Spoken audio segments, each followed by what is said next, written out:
നമസ്കാരം എല്ലാവർക്കും മാമൻസ് കിച്ചണിലേക്ക് വീണ്ടും സ്വാഗതം. അപ്പോൾ ഇത്തവണ നമ്മൾ ഉണ്ടാക്കാൻ പോകുന്നത് ഒരു താറാവ് പ്രിപ്പറേഷനാണ്. ഒരു ഡക്ക് റോസ്റ്റ്. ഡക്ക് റോസ്റ്റ് എന്ന് പറയുമ്പോഴത്തേക്ക് നമുക്ക് ഈ പ്രഷർ കുക്കറും അങ്ങനെ ഒരുപാട് കോംപ്ലിക്കേറ്റഡ് ആയിട്ടുള്ള ഒരു പ്രിപ്പറേഷൻ ഒന്നുമല്ല. ഈസി ആയിട്ട് ഒരു 15 മിനിറ്റിനകത്ത് ഉണ്ടാക്കാൻ പറ്റുന്ന ഒരൊറ്റ പാനിൽ തന്നെ എല്ലാ കുക്കിംഗ് കംപ്ലീറ്റ് ചെയ്യാൻ പറ്റുന്ന ഒരു പ്രിപ്പറേഷനാണ്. ഇത് ഒരു കീറ്റോ റെസിപ്പി കൂടിയാണ്. അപ്പം നമുക്ക് നോക്കാം എങ്ങനെയാണ് നമ്മുടെ സൂപ്പർ ഈസി ഡക്ക് ഉണ്ടാക്കുന്നത്. അപ്പോൾ ഇതിലേക്ക് വേണ്ട സാധനങ്ങൾ എന്ന് പറയുന്നത് നമുക്ക് കുറച്ച് ഇഞ്ചി വേണം, വെളുത്തുള്ളി വേണം. അപ്പോൾ അത് രണ്ട് ഞാൻ ചെറുതായിട്ടൊന്ന് ചോപ്പ് ചെയ്ത് വെച്ചിട്ടുണ്ട്. പിന്നെ സവാള ഒന്ന് റഫായിട്ടൊന്ന് കട്ട് ചെയ്ത് വയ്ക്കുക. കുറച്ച് തേങ്ങാക്കൊത്ത്, പിന്നെ ഒരു കുറച്ച് സവാള നമുക്ക് ഈ ചെറിയ ചെറിയ ഇതളുകളായിട്ട് നമുക്ക് കട്ട് ചെയ്ത് വെക്കേണ്ടതുണ്ട്. അത് നമ്മൾ ഒരു ഫൈനൽ സ്റ്റേജ് ഇതിൽ ചേർക്കാനായിട്ട് വേണ്ടിയാണ്. അപ്പം കുറച്ച് സവാള അങ്ങനെ മാറ്റി വയ്ക്കുക. 2 വറ്റൽമുളക്, എണ്ണ, തേങ്ങാപ്പാൽ, പിന്നെ ഡക്ക് ഞാൻ ബോൺലെസ് ഡക്കാണ് യൂസ് ചെയ്യുന്നത് ഇന്ന്, ഡക്ക് ബ്രസ്റ്റ്. അപ്പോൾ നിങ്ങൾ മൊത്തത്തിലുള്ള ഹോൾ ഡക്ക് താറാവാണ് ഉപയോഗിക്കുന്നതെന്നുണ്ടെങ്കിൽ അതിൻ്റെ കുക്കിംഗ് ടൈം കുറച്ച് കൂടും. പക്ഷേ ബോൺലെസ് ആയതുകൊണ്ട് അത് കുറച്ചുകൂടെ ഫാസ്റ്ററായിട്ട് കുക്ക് ചെയ്യാൻ പറ്റും. അപ്പം അത് ഒന്ന് ശ്രദ്ധിക്കുക. പിന്നെ ലെമൺ ജ്യൂസ്, ഉപ്പ്, കുരുമുളക് പൊടി. പിന്നെ ഇത് കൂടാതെ നമുക്ക് കുറച്ച് മഞ്ഞൾപ്പൊടി, കുറച്ച് മുളക് പൊടി, കുറച്ച് ഗരം മസാല, ഇത്രയും കൂടെ ആവശ്യമുണ്ട്. പിന്നെ കുറച്ച് കറിവേപ്പിലയും വേണം. അപ്പോൾ ആദ്യമായിട്ട് നമുക്ക് ഈ ഇഞ്ചിയും വെളുത്തുള്ളിയും ഉള്ളിയും കൂടി ചേർത്ത് നന്നായിട്ടൊരു പേസ്റ്റ് പോലെ നമുക്കൊന്ന് അരച്ചെടുക്കണം. അപ്പം നമുക്ക് ആദ്യം ആ പേസ്റ്റ് റെഡിയാക്കാം. അപ്പോൾ നമ്മൾ ഉള്ളിയും ഇഞ്ചിയും വെളുത്തുള്ളിയും നല്ല ഒരു പേസ്റ്റായിട്ട് അരച്ചെടുത്തിട്ടുണ്ട്. അപ്പോൾ നമ്മളൊരു പാൻ മീഡിയം ഹീറ്റിൽ ചൂടാക്കി വെച്ചിട്ടുണ്ട്. അപ്പോൾ അതിലേക്ക് കുറച്ച് എണ്ണ ഒഴിക്കുക. ഒരു 2 ടേബിൾ സ്പൂണോളം എണ്ണ ഒഴിക്കുക.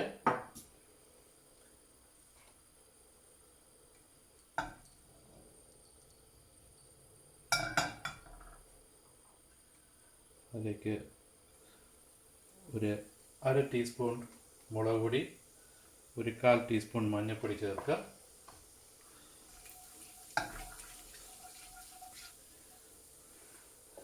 നമ്മൾ ഡക്ക് സ്കിന്നോട് കൂടിയ ഡക്കാണ് ചേർക്കുന്നതെന്നുണ്ടെങ്കിൽ അതിൽ നമ്മൾ എണ്ണ ചേർക്കേണ്ട ആവശ്യമില്ല. കാരണം അതിനകത്ത് ഒരുപാട് ഫാറ്റ് ഉണ്ടാവും. ആ ഫാറ്റ് തന്നെ മെൽറ്റ് ചെയ്ത് നമുക്കതിനകത്ത് കുക്ക് ചെയ്യാൻ പറ്റും. അപ്പോൾ ഇത് ബോൺലെസ് ഫാറ്റൊന്നും ഇല്ലാത്തതായതുകൊണ്ടാണ് ഞാൻ എണ്ണ ചേർക്കുന്നത്.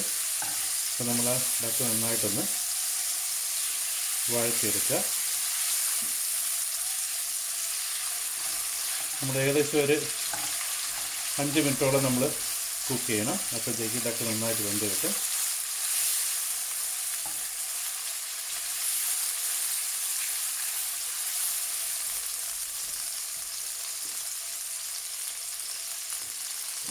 ഇതിലേക്ക് കുറച്ച് ഉപ്പും കൂടെ ചേർത്ത് കൊടുക്കുക.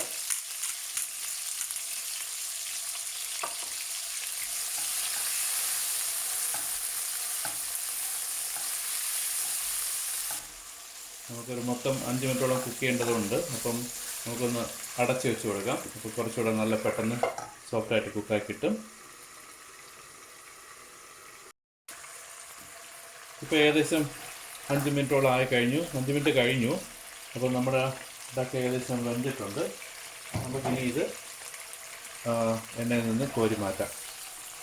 അപ്പം ഞാൻ വീണ്ടും ഓർമ്മിപ്പിക്കുകയാണ്, ഇത് നമ്മൾ ഹോൾ ഡക്ക് മൊത്തത്തിൽ താറാവ് ഒരുമിച്ച് എല്ലും തൊലിയോടൊക്കെ കൂടി കുക്ക് ചെയ്യുകയാണെന്നുണ്ടെങ്കിൽ കുറച്ച് നേരം കൂടെ കുക്ക് ചെയ്യേണ്ടതായിട്ട് വരും. അത് മാത്രമല്ല, ഉപയോഗിക്കുന്ന എണ്ണയുടെ അളവും ഒരുപാട് കുറയ്ക്കണം. കാരണം അതിനകത്തുള്ള ഫാറ്റ് നമ്മൾ കുക്ക് ചെയ്യുമ്പോഴത്തേക്ക് അത് ഉരുകി വരും. അപ്പോൾ അതുകൊണ്ട് ആ മഞ്ഞൾപ്പൊടിയും മുളക് പൊടിയും ജസ്റ്റ് ഒന്ന് വഴറ്റാൻ വേണ്ടിയുള്ള മാത്രം എണ്ണ ചേർത്താൽ മതി. ബാക്കിയുള്ള ഫാറ്റ് അതിൽ നിന്ന് ഉരുകി വരും. നമ്മളിത് കുക്കായി കഴിഞ്ഞു. നമുക്ക് നോക്കാം. നന്നായിട്ട് വെന്തിട്ടുണ്ട്, ഉള്ളെല്ലാം വെന്തിട്ടുണ്ട്. നമുക്കിത് മാറ്റാം. അപ്പോൾ ഈ ബാക്കിയുള്ള എണ്ണയിലേക്ക് നമ്മളൊരു കുറച്ച് എണ്ണ കൂടെ ചേർക്കുന്നുണ്ട്. എന്നിട്ട് അതിലേക്ക് ഒരല്പം കൂടെ മഞ്ഞൾപ്പൊടി,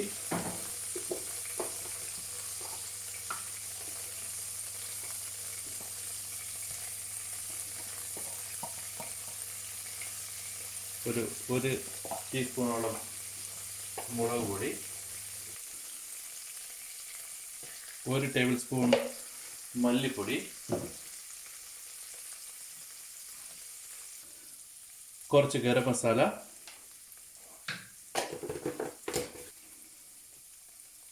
കുറച്ച് കുരുമുളക് പൊടി,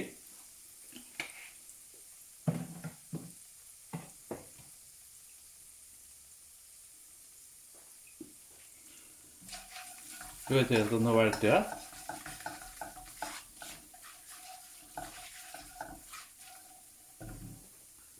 അതിലേക്ക് നമ്മൾ അരച്ച് വെച്ചിട്ടുള്ള ഉള്ളിയും ഇഞ്ചിയും വെളുത്തുള്ളിയുടെയും പേസ്റ്റ് ചേർക്കുക.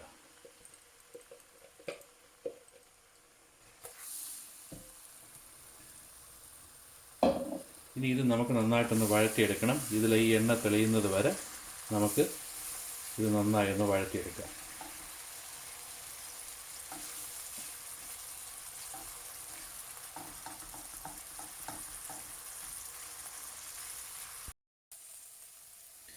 ഇപ്പം നമ്മുടെ സോസ് നന്നായിട്ട് വെന്ത് വന്നിട്ടുണ്ട്. എണ്ണ എല്ലാം തെളിഞ്ഞ് അതിൻ്റെ പച്ചമണമെല്ലാം മാറിയിട്ടുണ്ട്. അപ്പോൾ അതിലേക്ക് നമുക്ക് തേങ്ങാക്കൊത്ത്, പിന്നെ നമ്മൾ നേരത്തെ അരിഞ്ഞ് മാറ്റി വെച്ചിരുന്ന ഉള്ളി, ഇതളുകളാക്കി നമ്മൾ മാറ്റി വെച്ചിരുന്ന ഉള്ളി, പിന്നെ വറ്റൽമുളക്, പിന്നെ ഓപ്ഷണലായിട്ട് വേണമെന്നുണ്ടെങ്കിൽ നിങ്ങൾക്ക് കുറച്ച് തക്കാളി കൂടെ ചേർക്കാം. തക്കാളി എന്ന് വെച്ചാൽ അതിനകത്തുള്ള ആ പൾപ്പെല്ലാം ഞാൻ മാറ്റിയിട്ട് അതിൻ്റെ ആ തോട് മാത്രമാണ് ഞാൻ ഉപയോഗിക്കുന്നത്. അപ്പോൾ അതും കൂടെ ചേർത്ത് ജസ്റ്റ് ഒന്ന് വഴറ്റി കൊടുക്കുക.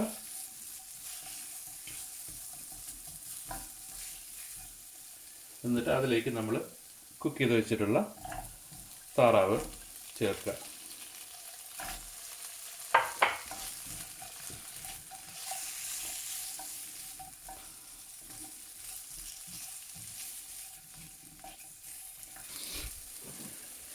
ഇതിലേക്ക് നമുക്ക് കുറച്ച് വെള്ളം ചേർത്ത് കൊടുക്കാം. എന്നിട്ട് കറിവേപ്പില ഞാൻ ആദ്യം കാണിച്ചിട്ടില്ലായിരുന്നു, കാരണം എൻ്റെ ഫ്രഷ് കറിവേപ്പില ഇല്ലായിരുന്നു. അതുകൊണ്ട് ഇത് ഫ്രോസൺ കറിവേപ്പിലയാണ്. കൊറോണ സമയമായതുകൊണ്ട് ഫ്രഷ് ഇൻഗ്രീഡിയൻസ് ഒക്കെ കിട്ടാൻ ഇച്ചിരി ബുദ്ധിമുട്ടാണ്.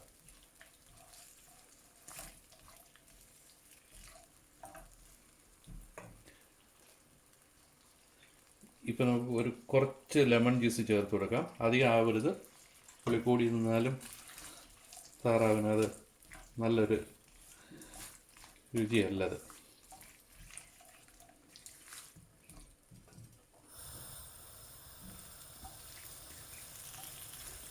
ഇനി നമുക്ക് ഏകദേശം ഒരു 5 മിനിറ്റോളം നമുക്കിതൊന്ന് വഴറ്റിയെടുക്കേണ്ടതുണ്ട്. അപ്പം 5 മിനിറ്റ് താറാവ് കുക്ക് ചെയ്തു, 5 മിനിറ്റ് നമ്മൾ സോസ് കുക്ക് ചെയ്തു. ഇനി ഇത് രണ്ടും കൂടെ ചേർത്തിട്ട് വീണ്ടും ഒരു 5 മിനിറ്റ്. അപ്പോൾ ഒരു 15 മിനിറ്റ് കൊണ്ട് നമ്മുടെ റോസ്റ്റ് റെഡിയാകും. ഇപ്പോൾ ഏകദേശം 3-3.5 മിനിറ്റോളം ആയിക്കഴിഞ്ഞു. നമുക്ക് കാണാൻ പറ്റും നമ്മൾ താറാവ് ഏകദേശം നല്ല ഡാർക്ക് കളറൊക്കെ ആയി ഏകദേശം നന്നായിട്ട് വരണ്ട് മൂത്ത് വരുന്നുണ്ട്. ഇപ്പം നമുക്ക് നമ്മളെടുത്ത് വെച്ചിരിക്കുന്ന തേങ്ങാപ്പാൽ, അത് നല്ല കട്ടി തേങ്ങാപ്പാലാണ്, അത് നമുക്ക് കുറച്ച് ചേർത്ത് വെക്കാം.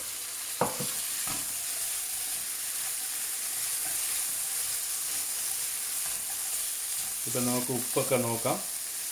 ഉപ്പോ എരിവോ എന്തെങ്കിലും വേണമെന്നുണ്ടെങ്കിൽ നമുക്ക് ഈ സാഹചര്യത്തിൽ ചേർത്ത് കൊടുക്കാവുന്നതാണ്. ഇനി ഒരു മിനിറ്റ് കൂടെ നമുക്ക് ഒന്ന് വഴറ്റിയെടുക്കാം നല്ല ഹൈ ഹീറ്റിൽ. അതോടുകൂടി നമ്മുടെ ഡക്ക് റോസ്റ്റ് റെഡിയാകും.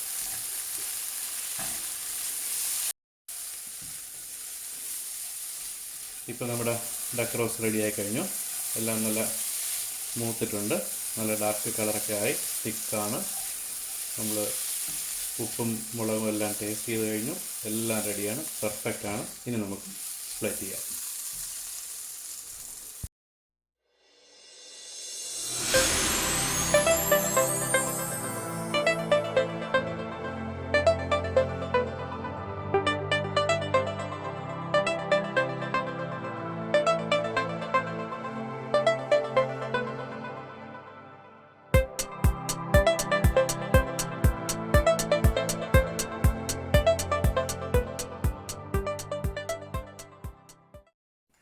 അപ്പോൾ നിങ്ങൾക്ക് എല്ലാവർക്കും ഇന്നത്തെ ഈ പ്രിപ്പറേഷൻ ഇഷ്ടമായെന്ന് വിശ്വസിക്കുന്നു. വീഡിയോ ഇഷ്ടപ്പെട്ടെങ്കിൽ ലൈക്ക് ചെയ്യാനും ഷെയർ ചെയ്യാനും സബ്സ്ക്രൈബ് ചെയ്യാനും മറക്കരുത്. അപ്പം മറ്റൊരു വീഡിയോയുമായി വീണ്ടും വരുന്നത് വരെ ഗുഡ് ബൈ.